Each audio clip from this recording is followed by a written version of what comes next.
kelas menengah selama 5 tahun terakhir di Indonesia saat ini menjadi perbincangan hangat di tengah masyarakat. Tekanan kenaikan harga, perubahan gaya kelas hidup, menengah yang paling banyak adalah masih tetap sektor manufaktur. Jadi jangan tinggalkan sektor manufaktur secara tiba-tiba, secara cepat. Kita harus kembali lagi kepada generasi Z atau rentang usia 15 hingga 24 tahun saat ini menganggur, tidak sekolah dan tidak bekerja. Bahwa ada 9,9 juta Generation Z yang menganggur, tidak bisa sekolah lebih tinggi dan juga tidak memperoleh training. Dan kemudian juga banyak yang tidak bisa bekerja. Jadi banyak sekali sekarang yang melanjutkan ke S2 karena tidak dapat pekerjaan di S1. Dengan harapan nanti kalau sudah S2 akan lebih kompetitif. Jadi ini dilema sekali situasi.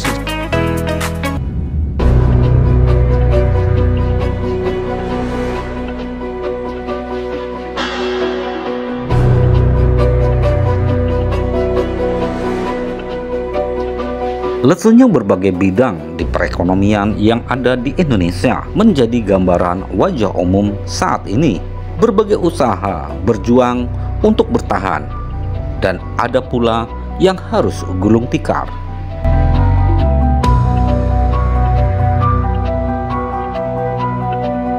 Berbagai faktor menjadi penyebabnya.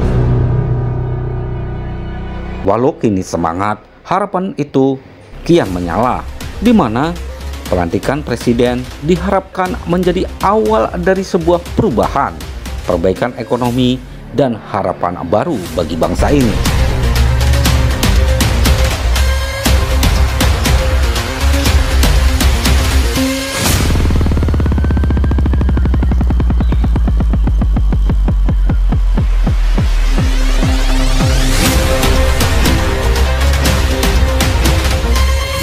Berbagai usaha yang kini tidak mampu untuk melanjutkan usahanya, atau berbagai SDM yang harus menganggur karenanya. Berbagai permasalahan kompleks yang dihadapi, namun tidak akan menghentikan semangat dari anak negeri ini untuk terus menjadi bagian dalam menumbuhkan dan menggeliatkan perekonomian.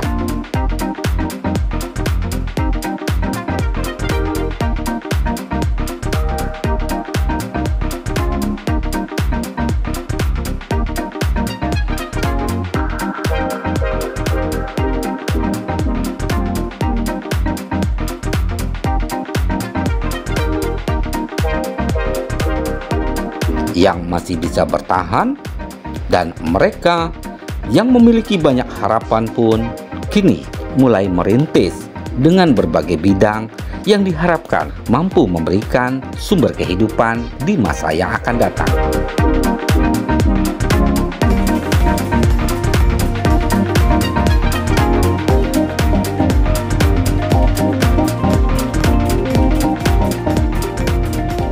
Besarnya pengaruh dan dampak yang ditimbulkan dari situasi perekonomian dunia tidak melepaskan Indonesia begitu saja dari dampak tersebut.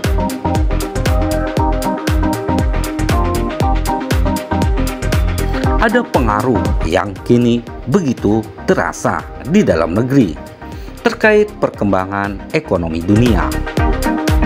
Namun di balik itu semua ada secercah harapan, di mana keberadaan UMKM menjadi bagian dari harapan itu untuk terus tumbuh dan berkembang, menggeliatkan perekonomian.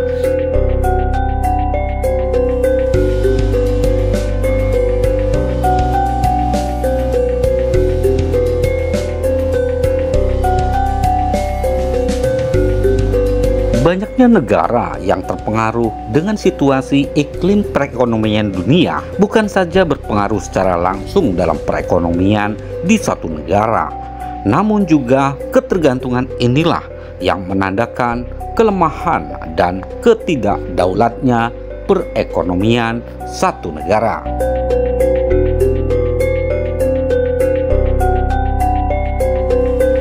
Indonesia yang memiliki berlimpahnya sumber daya alam dan sumber daya manusia memiliki ketahanan dalam menghadapi perekonomian. Pengaruh global dapat mengakibatkan beberapa penurunan. Namun keberadaan dari kekayaan dan potensi yang dimiliki oleh Indonesia dan semangat dari warga negara inilah yang membedakan perekonomian Indonesia. Walaupun dalam keadaan seperti saat ini, harapan dan secerca itu masih ada di balik gonjang-ganjing perekonomian dunia.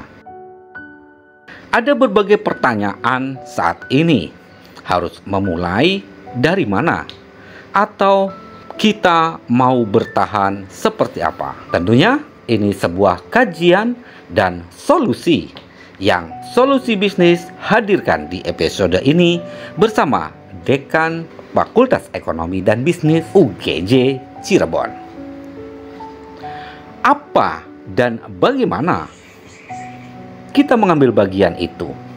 Memulai, bertahan, berinovasi, dan tentunya mengambil bagian dari derat dinamika yang mampu mengantarkan kita pada masa depan.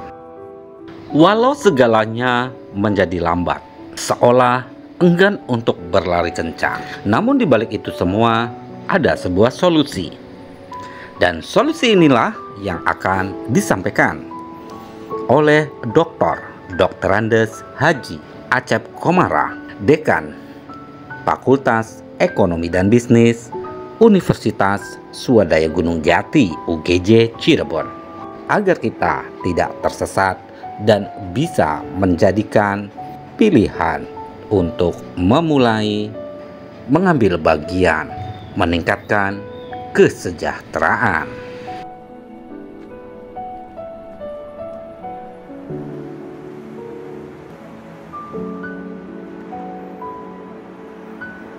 Berbagai permasalahan ekonomi inilah yang menjadi tanda tanya bagi masyarakat. Harus bagaimana, kemana, dan seperti apa?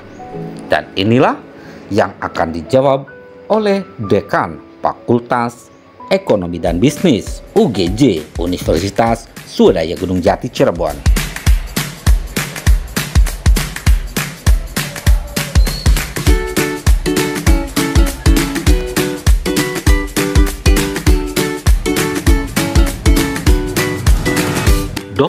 Dr. Andes Haji Acep Komara, SE, MSI, AK, CERS, Dekan Fakultas Ekonomi dan Bisnis UGJ inilah yang mungkin siapa tahu jawabannya adalah bagian dari yang selama ini Anda cari.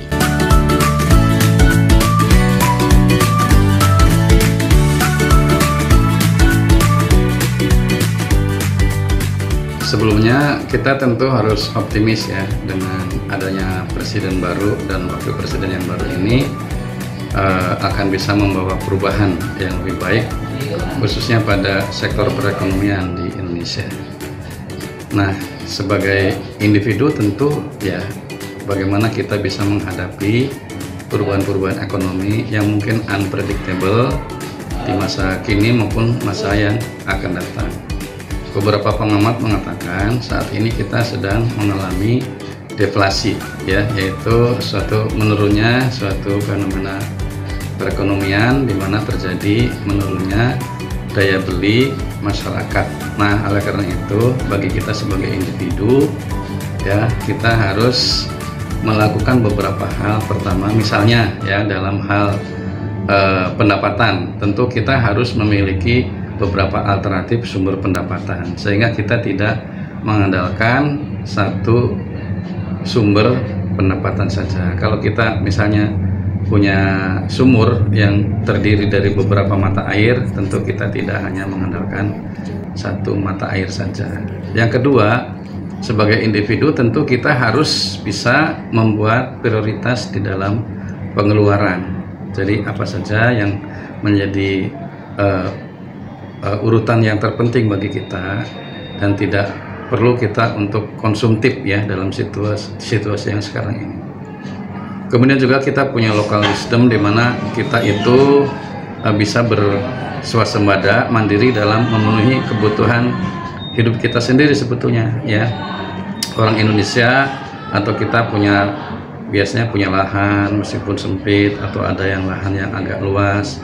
Kita tanam sayur, kita tanam cabai, kita tanam apapun, Nah, kita punya kolam, kita tanam ikan gitu ya, atau kita juga punya buah-buahan, sehingga kita ini bisa memenuhi kebutuhan untuk rumah tangga yang ini nanti bisa menjadi sumber konsumsi yang bergizi ya, bernilai ekonomi juga barangkali, minimal untuk bisa memenuhi kebutuhan sehari-hari dari keluarga.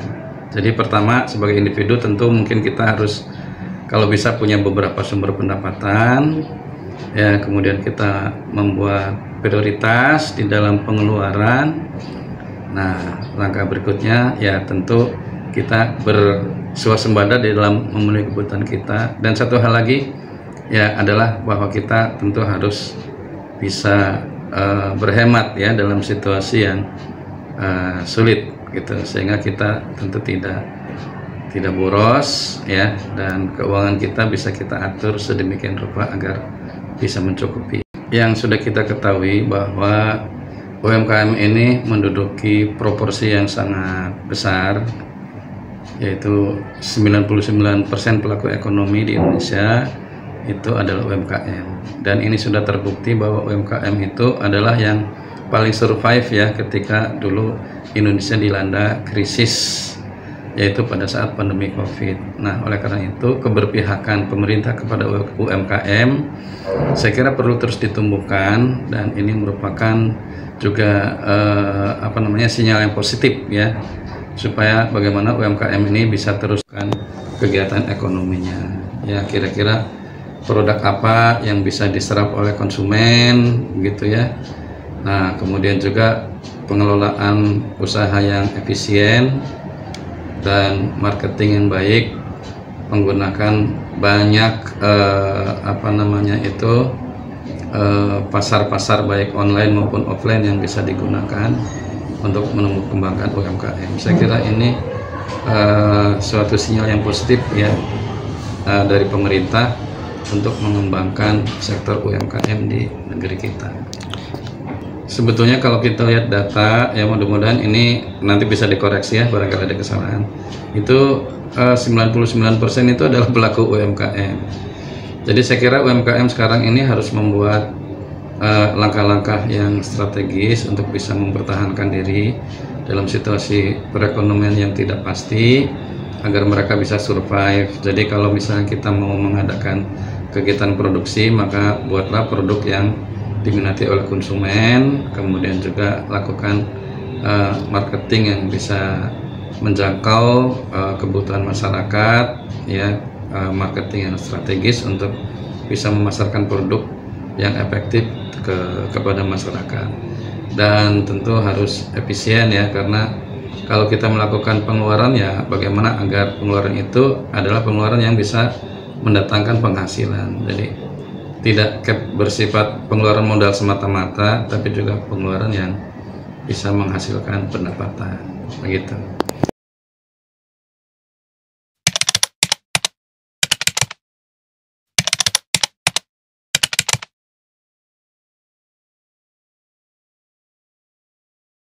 Kalau untuk pemodal yang ingin memulai usaha, tentu saya kira ini sangat terbuka, banyak juga alternatif usaha, yaitu terutama pada sektor ekonomi kreatif barangkali ya. Nah, jenis-jenis bidang usaha ekonomi kreatif ini kan sangat banyak, mulai dari misalnya sektor seni, kerajinan gitu ya. Kemudian kalau di Cirebon itu ya ada batik, kuliner ya, kemudian juga bidang seperti pembuatan video, film, konten-konten kreatif gitu dan sebagainya. Saya kira ini sektor-sektor ekonomi kreatif masih potensial untuk dikembangkan.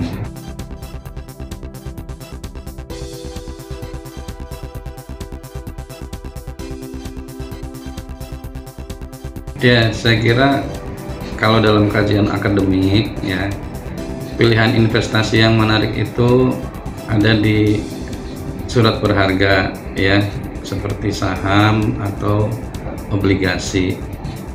Jadi kalau kita lihat beberapa banyak pilihan investasi seperti tabungan, giro, deposito, kemudian emas ya, atau properti gitu ya. Kalau berdasarkan analisa akademik memang untuk surat berharga seperti saham itu masih menarik untuk dipilih gitu ya, karena memberikan return yang relatif lebih tinggi dibanding yang lain.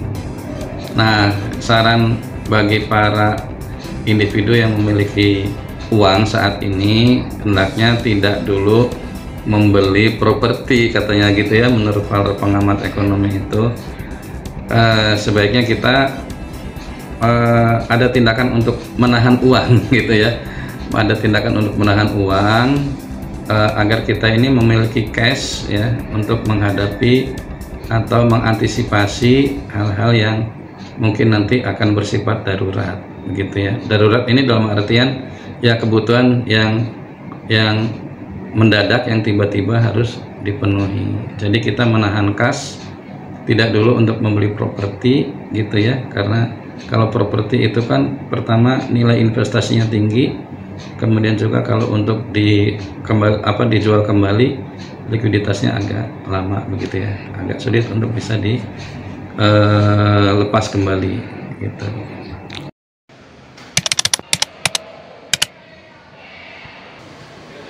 Baik, terima kasih. Tentu sebagai lembaga pendidikan kami memiliki 3 tugas utama, yaitu Tridharma. Pertama di bidang pendidikan dan pembelajaran, kedua penelitian dan publikasi ya sebagai diseminasi dari hasil-hasil penelitian tersebut, dan yang ketiga adalah pengabdian kepada masyarakat sebagai sumbangsih dari kepakaran yang dimiliki perguruan tinggi. Nah, kiprah kami sebagai perguruan tinggi tentu ingin berkontribusi mencerdaskan kehidupan bangsa, menyediakan jasa pendidikan yang bermutu untuk masyarakat di Indonesia pada umumnya, dan seluruh mahasiswa, para stakeholder yang ada di UGJ pada khususnya. Kami punya program unggulan, yaitu sertifikasi keahlian untuk mahasiswa. Jadi kami menyiapkan agar para lulusan kami itu bukan hanya mendapatkan ijazah dan transkrip,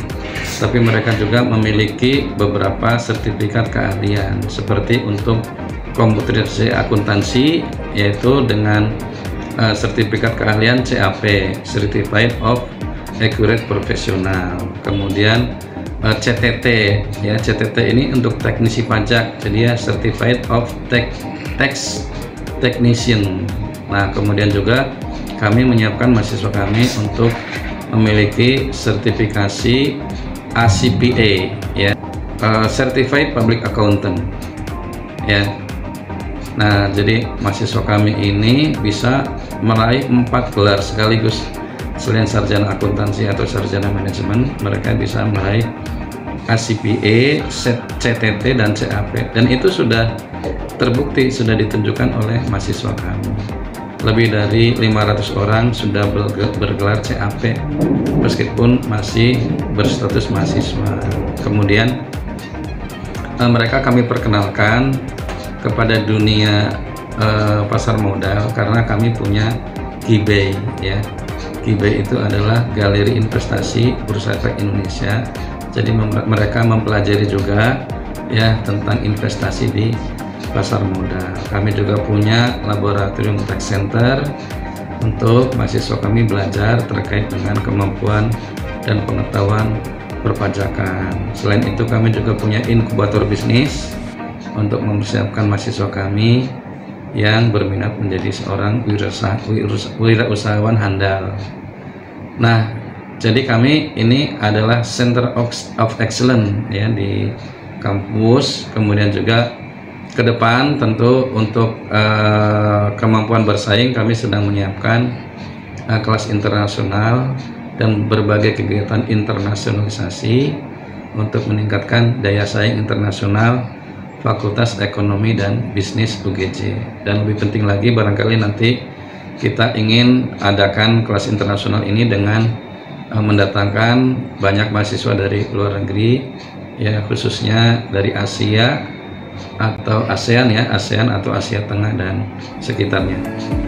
Begitu.